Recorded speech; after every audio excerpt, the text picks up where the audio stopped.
지난 한 10여 주간 동안 크리스찬의 행복론에 대해서 우리가 살펴보았습니다. 어떻게 하는 것이, 어떻게 사는 것이 참된 행복한 삶인가를 우리가 살펴보았고요. 이제 마지막 한 달 남은 이 기간 동안 세월의 길목에서 받을 그 교훈을 한번 생각해 보고자 합니다. 세월의 흐름 속에서 우리가 어떻게 살아야 진정한 지혜로운 삶인가를 오늘 말씀을 통해서 살펴보고자 하는데요. 시편 90편은 하나님의 사람 모세의 기도라고 이렇게 표시되어 있습니다. 표제가 붙어 있지 않습니까?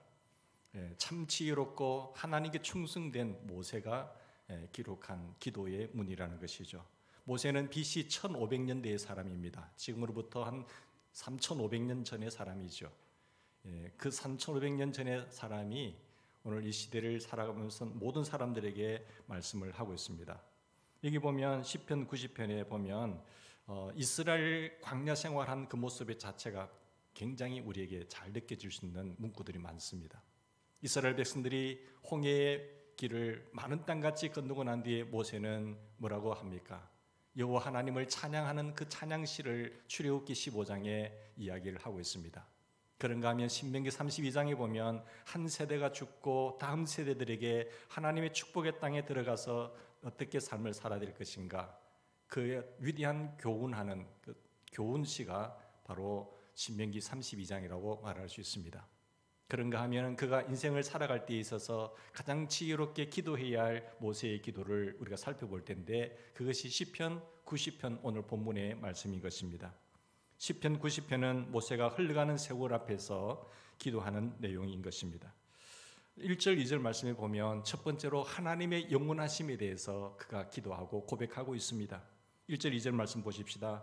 영원하신 하나님을 노래하고 있지 않습니까? 1절에 보면 주여 주는 대대에 영원하시고 우리의 거처가 되셨나이다. 대대에 우리의 거처가 되셨나이다 라고 고백합니다.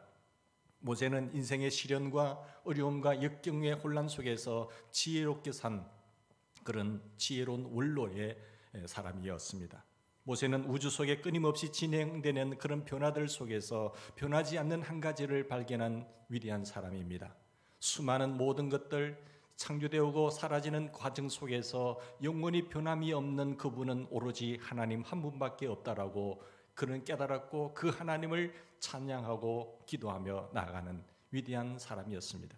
하나님은 영원부터 영원까지 변하지 않고 신실하신 분이라고 하는 이 진리를 붙잡은 것이죠. 여러분, 세상에 변하지 않을 것이 있나요? 나의 이 권력은 영원히 변함이 없고 나를 안전하게 지켜주는 권리가 있습니까? 그런 어떤 명예가 있습니까? 여러분의 육신의 건강이 영원토록 변함없이 아프지 않고 지속될 것이라고 자부하십니까? 내가 한번 움켜쥔 이 돈은 나에게서 영원히 빠져나가지 않는다라고 자신할 수 있으십니까? 나는 절대로 늙지 않는 영원성을 가진 청춘에 불과하다라고 자신만만하게 살아갈 수 있습니까? 여러분, 세월의 흐름 앞에서, 세월의 이 흐름 앞에서 자기 자신을 지켜낼 수 있는 것은 아무도 없습니다. 인간의 물론 100년밖에 살지 못하는 이 인생 속에서도 그렇지만, 수많은 그전에 많은 오랜 세월 동안 이 지구의 역사를 보면, 인생사를 바라보면 있던 것이 없어지고 없던 것이 있어지는 세월의 무상함. 여러분, 오늘 본문에 보면 하나님은 그렇지만 우리의 거처가 되신다, 대대의 거처가 되신다, 편히 쉴 곳, 피난처, 안식처라는 뜻이죠. 이스라엘 백성들이 광야에 방황할 때에 하나님만이 유일한 그들의 거처가 되셨습니다. 광야의 힘든 길을 걸을 때에 구름 기둥, 불 기둥으로 그들을 지켜주셨고 그들을 안보하여 주셨습니다. 그들이 가나안 원주민들 사이에 천막치고 살 때에 이스라엘 백성들이 갈대아 우르에서 나와서 천막치고 살 때도 하나님이 그들의 거처가 되셨습니다. 뿐만 아니라 이스라엘 백성이 속박의 땅 애굽에서 고역 생활을 할 때도 보면 하나님께서 그들을 인도해 내셨고 그들을 그 위험한 고역의 생활에서 해방시켜 주셨습니다. 하나님은 지금도 영원한 우리의 거처가 되십니다. 하나님 안에 있는 것이 가장 안전한 곳입니다. 너무 웅장하고 거대하고 위압적인 그런 아파트에 입성할 때, 아파트에 들어갈 때 뭐라고 말합니까? 입성한다라고 해요. 좋은 아파트니까, 야, 아파트 입성하네라고 이런 신문에 광고하는 것을 봤는데, 여러분, 그 아파트에 입성하는 것보다 우리의 영원한 안식처가 되시는 하나님, 입성하는 그 아파트보다도 더 좋은 거처가 되시는 분이 우리의 하나님이십니다. 우리는 저와 여러분이 하나님의 로얄 패밀리로서 그 영원한 거처에 하나님 안에서 영생 지복하시리라고 믿는 것입니다. 하나님은 우리를 품어주시고 보호하시고 우리를 지켜주시고 위로하시고 소중히 여기신 하나님이십니다. 하나님은 우리를 품어주시는 하나님이시기 때문에 우리가 영원히 거주할 수 있고 편안하게 삶을 살아갈 수가 있게 되는 것입니다. 여러분, 빛바르고 녹슬게 하는 세월의 앞에서 왕궁들은 다 사라졌어요. 그렇게 튼튼하게 강하게 지은 성들도 세월의 빛바람 속에서 바래지 않는 것이 어디 있겠습니까? 이것은 영원할 것이다라고 우리가 지켜냈지만 세월 앞에서 다 무너지고 마는 것입니다. 천국의 로얄 패밀리, 우리의 왕궁은 한 번도 사라지지 않습니다. 그분이 우리의 주인 되시고 우리의 영원한 앞서간 믿음의 조상들과 선배들도 그곳에서 영원히 주님과 함께 거처하리라고 생각합니다. 하나님은 부패케 하는 세월 앞에서 끄떡도 하지 않으세요. 하나님은 어제나 오늘이나 영원토록 동일하신 분이세요. 세상은 다 변하지만 하나님은 변하지 않으세요. 신실하시고 정직하신 분이십니다. 그래서 예수님은 말씀합니다. 너희가 내 안에 거하고 내 말이 너희 안에 거하면 무엇이든지 원하는 대로 구하라고 하셨습니다. 저가 내 안에 내가 저 안에 있으면 이 사람은 열매를 많이 맺는다고 했습니다. 예수 안에 있는 것이 진정한 안전한 장소예요. 주님 안에 있을 때에 주님의 보호하심 속에서 가장 안전한 생활을 하고 있는 것입니다. 여러분, 한 주간도 어떻게 삶을 지내셨습니까? 주님과 동행하는 삶을 사셨나요? 주님 안에 거하시면서 주님을 생각하면서 주님을 묵상하면서 주 안에 거하시는 삶을 살으셨나요? 여러분, 평생 주님 앞에 갈 때까지 예수 안에 거하는 인생이 되기를 바랍니다. 예수님 안에 예수님 말씀으로 살면서 예수님의 생명이 우리 속에 거하게 되면 그는 그분에게서 영양분을 빨아들여서 줄기로 흘러서 잎이 나고 거기에 꽃이 피고 열매를 맺게 되는 인생이 되는 것입니다. 예수님 안에 사는 것은 아름답고 즐거운 우리 집 홈스위트에서 사는 것이에요. 그분 안에 있는 것이 가장 안전한 것이에요. 그분 안에 있을 때에 그분의 보호하심 속에 있을 때에 가장 원수도 우리를 손대지 못한다고 하고 있습니다. 우리의 피난처가 되시고 우리의 영원한 위로자가 되시고 보호자가 되시고 안식자가 되시는 그 하나님은 대대로부터 있으신 분이고 영원까지 계실 그분이십니다. 오늘 본문 2절 말씀 보세요. 산이 생기기 전 땅과 세계도 주께서 조성하기 전에 곧 영원부터 영원까지 주는 하나님이시다 했어요. 산이 생기기 전 우주 만물이 창조되기 전부터 내가 있기 전부터 주는 하나님이셨어요. 하나님이 우리의 영원한 거처가 되는 것은 영원부터 영원까지 계시는 그 이유 때문에 하나님이 우리의 영원한 거처가 될 수 있습니다. 세상에 여러분 영원한 거처가 될 것이 어디 있겠습니까?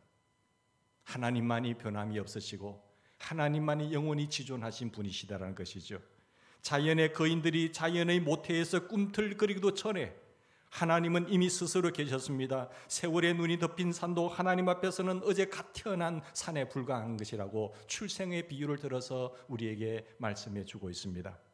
하나님은 산들이 태어나기 전부터 계셨을 뿐만 아니라 땅과 세계도 세계가 생기기 전에 이미 영원 전부터 생기신 분이라고 이야기를 하고 있습니다. 여러분, 하나님은 시작도 없고 끝도 없고 시간의 변화도 없이 영원히 존재하시는 분이십니다. 어제나 오늘이나 영원토록 동일하신 분이세요. 이렇게 영원지존하신 하나님은 오고 오는 세대들의 인간들의 여전히 안전히 거처할 수 있는 분이신 것을 여러분 믿으시기 바랍니다. 하나님이 어제 태어나셨다고 한다면, 하나님이 영원부터 계시지 않았다라고 한다면, 그리고 하나님이 수시로 변하시는 분이라고 한다면 어떻게 그분을 믿고 나아갈 수가 있겠습니까? 하나님이 수시로 변하는 분을 어떻게 우리가 믿고 따라갈 수가 있겠습니까? 그러나 우리 하나님은 수시로 변하지 않는 분이세요. 마음이 이랬다 저랬다가 하는 분이 아니세요. 어제의 마음이 오늘, 작년의 마음이 오늘처럼 바뀌는 분이 아니신 분이에요. 사람은 마음이 변하고 세월의 흐름 속에서 모든 것들이 변하지만 하나님은 여전히 동일하신 변함이 없으신 분이시기 때문에 그 하나님을 우리가 믿고 의지하고 따라갈 수 있는 분이라고 믿는 것입니다. 권력의 줄을 어떻게 섰냐에 따라서 출시할 수도 있고 또 정권이 바뀌게 되면 그 사람들은 다 감옥에 갈 수도 있고 또 바뀌는 것입니다. 그런데 어리석은 인생들은 그것이 저 권력이 영원할 것이다라고 줄을 서지 않습니까? 여러분, 세계 수천 년의 역사를 한번 보시면 영원한 것은 없습니다. 공산주의가 영원했습니까? 칼막스가 영원했습니까? 어떠한 그 사상도 영원하지는 못했습니다. 우리가 영원히 믿고 내 인생을 걸 수 있는 그분은 영원히 변함이 없으신 그 하나님께 내 인생을 걸어야 되고 그 하나님의 말씀에 내 인생을 맡길 수 있는 사람이 가장 지혜로운 사람인 줄 믿습니다. 하나님의 영원성을 이야기하면서 지혜로웠던 모세는 다시 말합니다. 3절에서 6절까지 말씀 속에서 인간의 일시성을 고백하고 있습니다. 모세는 3절에서 6절에서 인간은 덧없는 존재라는 것을 지적하면서 3절에 보세요. 주께서 사람을 티끌로 돌아가게 하시고 말씀하시기를 너희 인생들은 돌아가라 하셨사오니, 너희 인생들은 돌아가라 하셨어요. 하나님은 인생의 생사화복을 주관하시는 절대 주권자이십니다. 하나님이 돌아가라 하면 돌아가는 겁니다. 내가 아무리 100년 이상의 인생을 살고 싶다고 할지라도 하나님이 너는 돌아가라 하면 돌아갈 수밖에 없는 것이, 너는 대통령의 자리에서 내려오라 하면 내려갈 수밖에 없는 것이, 내가 아무리 소중한 것을 붙잡고 싶어도 하나님이 너는 오라고 하면 갈 수밖에 없는 것이 인간의 연약함입니다.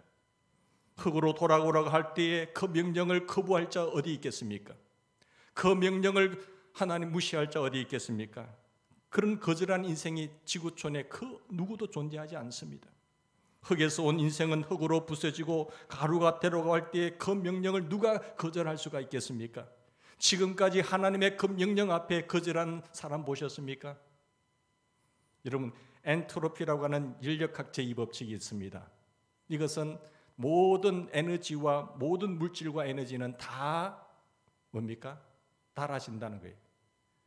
그 어떤 에너지, 그 어떤 물질의 어떤 그 힘들이 다 세월의 흐름 속에서 달아질 수밖에 없는 것이, 이용이 가능한 것이 이용이 불가능한 것으로, 사용이 가능한 것에서 사용이 불가능한 것으로, 질서에서 무질서로 다 달아지는 것이 엔트로피 법칙입니다.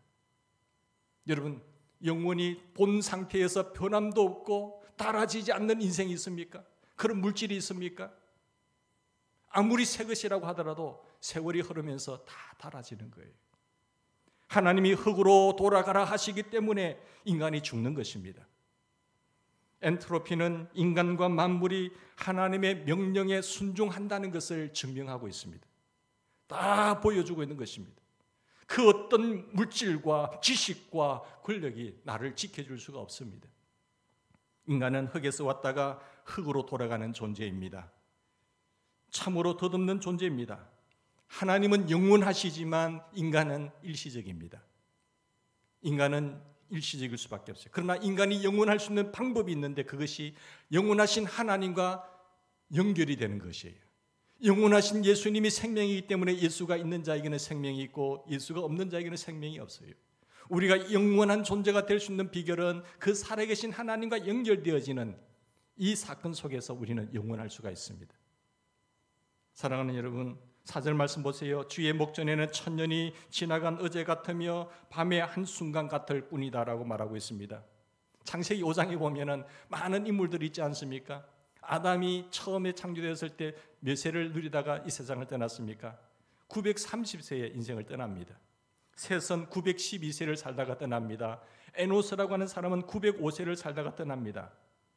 가장 오래 산 사람은 누구세요? 머두셀라입니다. 머두셀라가 죽으면 이 땅에 홍수가 터진다라고 하는 이름을 가진 존재지요. 그는 969세까지 살다가 갔습니다. 여러분, 인생을 그때는 홍수 사건 전이기 때문에 상당히 오래 살았어요.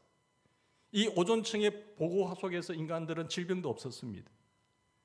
그런데 인간의 죄악이 관영함으로 말미암아 하나님께서 사람 지으셨음을 한탄하셔서 노아의 물로 세상을 심판하셨지 않습니까? 그 이후로 인간은 육고기를 먹게 되고 그래서 인간의 수명이 성장의 5배 정도 살다가 이 세상을 떠날 수밖에 없게 됩니다.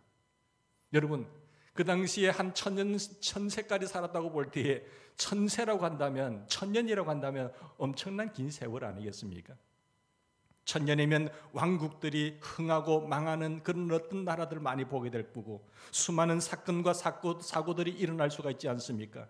철학과 사상들이 발흥했다가 사라지는 그런 세월의 긴 역사입니다. 이 천년이라고 하는 무한대의 어떤 엄청난 세월 속에서 나라가 흥하고 망하고 모든 사상과 또한 인간의 사건 사고들이 발생하는 이 상황 속에서도 인간은 끝을 낸다는 겁니다. 그러나 하나님이 말씀하기를 영원하신 하나님 앞에서는 천년도 하루와 같다고 했어요. 한 밤의 경점과 같다고 했습니다. 하나님의 관점에서 볼 때는 그것은 짤막한 인생입니다. 우리가 하루살이 인생을 볼 때에, 하루살이 인생을 볼 때, 인간이 관점에서 볼 때에 100년 살 수 있는 인간이 하루살이 인생을 볼 때는 얼마나 이렇게 한심하겠어요. 하나님이 인생을 볼 때에 참 정말로 연약한 존재라는 사실을 알 수 있습니다. 여러분, 모세가 5절 6절에 뭐라고 고백합니까? 주께서 그들을 홍수처럼 쓸어가시나이다. 인간의 일시성을 이야기하면서 저들을 홍수처럼 쓸어가시나이다. 그들은 잠깐 자는 것 같으며 아침에 돋는 풀 같으니 풀은 아침에 피어 자라다가 저녁에는 시들어 마르나이다 라고 이야기를 하고 있습니다. 여러분, 이스라엘 백성들이 애굽에서 나와서 홍해길을 건너고 가면서 가데스 바네아에 도착했을 때에 하나님이 약속하신 준비한 땅이 어떤 땅인가를 보기를 원했습니다. 하나님을 신뢰하지 못했다는 것이죠. 그래도 우리가 그 땅을 봐야 되지 않겠느냐고 보면서 하나님을 신뢰하지 못하고 들어가지 않고 그렇게 원망할 때에 하나님은 그러면 각 지파의 한 명씩을 대표 한 사람씩을 뽑아서 그 땅을 탐지하게 했습니다. 10명의 사람은 그 땅을 보고 와서 악평했습니다. 그러나 여호수아와 갈렙은 그 땅을 하나님이 함께 하시면 된다고 말했습니다. 그랬을 때에 그 10명의 보고와 더불어서 많은 사람들이 하나님을 원망하고 지도자를 불평했습니다. 야, 이들이 애굽에 있을 때 내가 10가지 재앙을 통해서 너희들의 노역과 고역의 생활에서 해방시켜 놨는데 그런 기적을 보았으면서도 불구하고 그들이 마지막 애굽의 장자들의 죽음 속에서도 6월절 어린 양의 피로 말미암아 살아남은 존재이고, 그리고 홍해의 위험 앞에서도 그들은 많은 땅같이 다치지 않고 영원히 잘 건넜음에도 불구하고 그런 기적과 이적을 체험했음에도 불구하고 그들은 여전히 하나님을 불평하고 원망하는 이 모습들을 보면서 하나님이 굉장히 섭섭했어요. 이들은 안 되겠구나. 그러면서 하나님이 40일을 탐지한 그 하루를 1년 삼아서 40년간 광야를 돌리게 됩니다. 그래서 그들은 40년간 광야의 생활이 시작된 거예요. 너희들은 그 땅에 들어가지 못하리라. 20세 이상의 그 이상은 들어가지 못하고 20세 이하의 사람들만, 후손들만 들어갈 것이라. 이렇게 말씀했어요. 이것은 그들이 천국 못 간다는 말은 아니고 징계를 받은 것이죠. 네. 여러분, 20세 이상의 60세까지가 남자 장정만 60만 명이었어요. 부인들을 여자들 합치면 얼마일까요? 120만 명 되겠죠. 그리고 60세 이상의 숫자를 더하면 한 180만 명이 죽었다는, 광야에서 죽었다는 이야기 아니겠습니까? 어린아이들을 20세 이하의 사람들을 제외한 나머지 사람들 180만 명이 광야 40년 동안 지나면서 다 죽어가는 겁니다.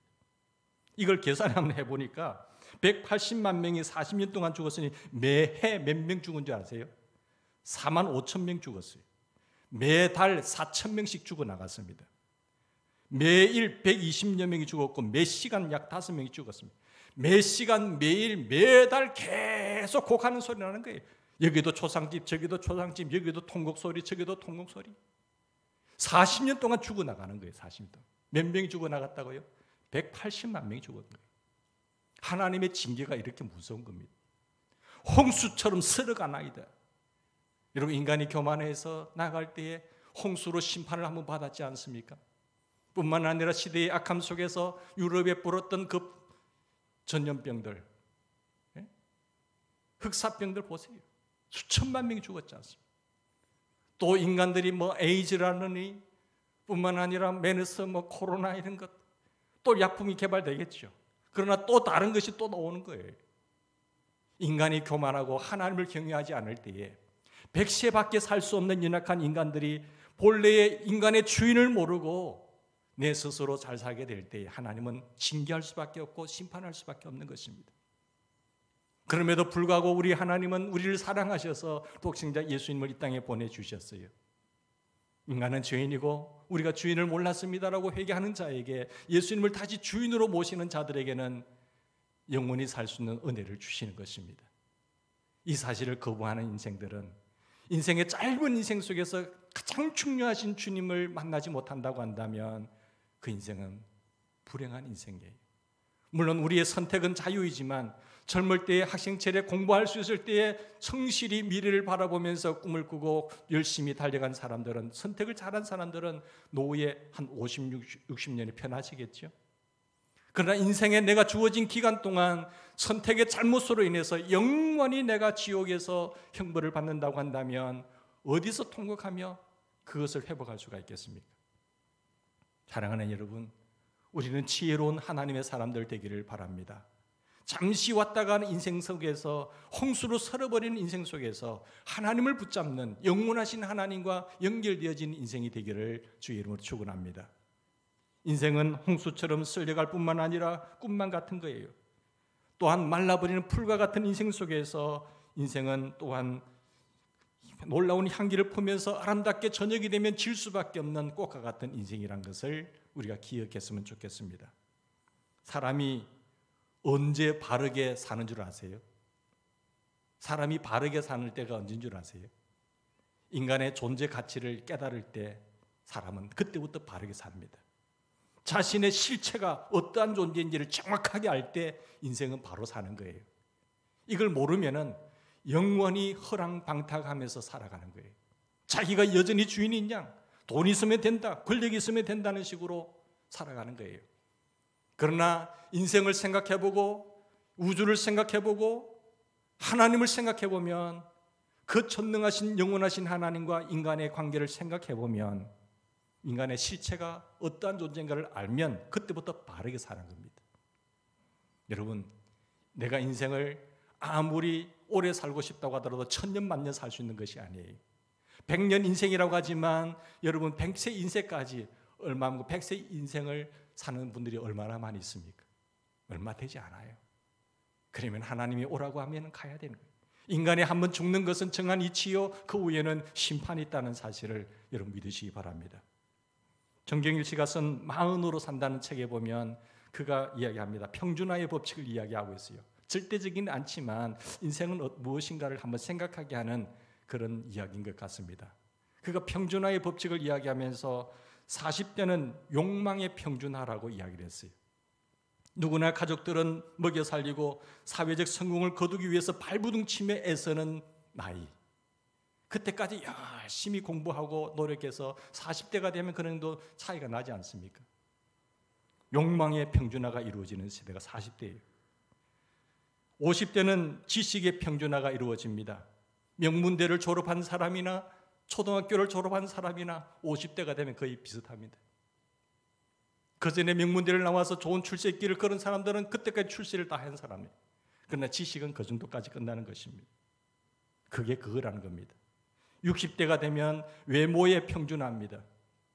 미스 코리아 출신이나 식당 아줌마나 그 얼굴이 그 얼굴이죠. 여러분, 너무 타이밍이 절묘하게 해주셨지만 자, 보세요. 미스 코리아, 옛날에 미스 코리아 한번 보셨어요? 네? 지금 60대 비교해 보면 그 얼굴이 그 얼굴이에요. 젊을 때는 좀 예뻤을지 모르지만 이 세월 앞에서 우리는 이렇게 무너질 수밖에 없는 것이죠. 그러니까 여러분, 외모의 평준화가 60대가 되면 오는 것이고, 70대는 성의 평준화라고 이야기했습니다. 남편이 있으나 없으나, 아내가 있으나 없으나 성관계는 그리 중요하지 않아요. 요즘은 또 뭐 약으로 어떻게 한다고 하지만 그것이 얼마나 가겠어요. 그러나 이가 말하는 것은 거의 평준화다. 80대는 부의 평준화라고 이야기를 해요. 예? 가진 자나 못 가진 자나 거의 새끼 먹고 사는 거예요. 조금 돈이 있으면 조금 더 편리는 할 수 있겠지요. 그러나 그게 그겁니다. 뭐 돈이 더 있다고 해서 더 많이 먹는 것도 아니고 더 그렇게 차이가 나지 않습니다. 사는 게 별 차이가 없어요. 90대가 되면 어떻게 되는 줄 아세요? 생사의 평준화입니다. 죽은 자와 산 자의 그런 경계가 모호해지는 겁니다. 이 정도 되면은 제가 볼 때도 장례식에 가보면 작년에 보았던 사람 올해는 안 보이는 거예요. 재작년에 보였던 사람이 올해는 없어요. 그렇게 사람을 영원히 존재할 줄 알았는데 우리 인생에서 벌써 사라진 사람들이 얼마나 많습니까? 그게 생사의 평준화입니다. 인간의 연수가 70이요, 강건하면 80인데 그러나 산다고 해도 몇 년 차이가 있는 것이지 영원히 살 수 있는 사람은 없는 것입니다. 100세가 되면 100대는 자연 속의 평준화라고 말했습니다. 모두 죽으면 한 줌의 흙으로 변하여 누구나 자연 그대의 모습으로 돌아간다라는 것입니다. 여러분, 이 세월을 막을 수 있는 사람이 있으세요? 아무도 없습니다. 30대까지는 사람마다 높은 산과 계곡의 차이는 있어요. 나이가 들면 산은 낮아지고 계곡은 높아져서 이런 일 저런 일 모두가 다 비슷하게 진다는 것입니다. 많이 가진 자의 즐거움이 적게 가진 자의 기쁨에 못 미치고 많이 아는 자의 만족이 못 배운 사람의 감사에 못 미치기도 하는 것입니다. 이렇게 저렇게 빼고 더하다 보면 평준화가 이루어진다는 것 아니겠습니까? 여러분, 마지막으로 이 말씀을 보면서 그러면 하나님께서 우리에게 모세가 깨달은 것 중에 우리에게 주는 핵심 메시지가 무엇일까요? 영원하신 하나님 앞에 덧없는 인간이 어떻게 살아야 합니까? 라는 질문을 던질 밖에 없잖아요. 하나님, 그러면 어떻게 살아야 되나요? 주여, 주는 대대에 우리의 거처가 되셨나이다. 영원하신 하나님이 덧없는 인간에게 편히 쉴 곳, 피난처여, 안식처여, 영원한 거처가 되신다라고 고백하고 있습니다. 여러분, 영원히 변함이 없으시고 변개함이 없으신 그 하나님 안에서 영원한 지복을 누리는 저와 여러분 되기를 바랍니다. 그러기 위해서 하나님께서 우리에게 무슨 약속을 하셨나요? 예레미야서 32장 39절 이하에 보면 하나님이 우리 인생과 체결하신 영원한 언약이 있다라고 말하고 있습니다. 영원한 언약. 영원한 언약을 그들에게 세우고 나를 경외함을 그들의 마음에 두어서 나를 떠나지 않게 하고 내가 기쁨으로 그들에게 복을 주시겠다고 말씀을 하고 있으세요. 영원하신 하나님이 일시적인 우리 인간들에게 대대로 복을 주시는 줄 믿으시기 바랍니다. 속지 마세요. 마귀에게 속지 말고 세상에게 속지 말고 자신에게 속지 마세요. 하나님만이 진실하신 분이고 하나님 말씀만이 영원하신 분이고 그분만이 영원하신 분입니다. 내가 잘못된 걸, 변할 것, 영원하지도 않는 것을 붙잡고 살다가 여러분 멸망하면 어떻게 되겠습니까? 베팅을 하더라도 안전한 곳에 베팅을 해야죠. 하나님이 세상을 이처럼 사랑하사 독생자를 주셨으니 이는 저를 믿는 자마다 멸망하지 않고 영생을 얻는다고 했어요. 그런다고 한다면 내가 영원히 멸망하지 않는 그 예수 그리스도에게 베팅을 하고 인생을 살아야 되잖아요. 수많은 사람들이 수십억의 사람들이 멸망하지 않는다고 하더라도 하나님이 멸망해 하면은 멸망하는 겁니다. 여러분, 영원하신 하나님, 우리의 좋으신 사랑의 하나님을 내 마음의 구주 왕으로 모시고 영원히 이 땅에서 복을 누리시며 살다가 하나님 오라고 하시면은 저 천국에서 그분과 영생 지복하며 살아가며 만나는 우리 믿음의 권속들 다 되시기를 주의 이름으로 축원합니다. 같이 기도하시겠습니다.